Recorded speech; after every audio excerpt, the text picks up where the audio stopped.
ఎంత ఎంత మంచోళ్ళు ఉన్నారమ్మా. సర్కార్ జాగా పడా ఉంటే ఏమొస్తుంది, అదే ఏదన్నా గట్టి కిరాయిలకి ఇస్తే ఎంతమందికి పని చేస్తుందని పెద్ద ఆలోచనలు చేసి షాపులు కట్టించి కిరాయికి ఇచ్చి నెలకు 10 లక్షలు కమాయించుకొని సర్కారు జాగాను కాపాడుకుంటున్నైనా కలల మీద బుల్డోజర్ తోటి దుమ్ము కొట్టిరు కదా హైదరాబాద్. చూడరమ్మ, ఇది హైదరాబాద్ నడి ఒడ్డున జూబ్లీ హిల్స్ పెద్దమ్మ తల్లి గుడి పక్క పొంటే ఉన్న ఇల్లును కిరాయి తీసుకున్నాడట ఒక ఆయన. పక్క పొంటే నాలి మీద ఖాళీ జాగా కనిపించే వరకు అట్టికుంటే ఎవరైనా కబ్జా పెడతారని ఈ కిరాయికి ఉన్న ఆయన షెట్టార్లు కట్టించి కిరాయికి ఇచ్చి 10 లక్షలు కమాయిస్తుండేనట.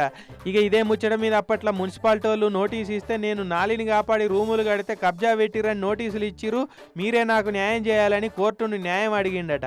కోర్టు అట్లా అనేతందుకు నీకేమనిపిస్తలేదా?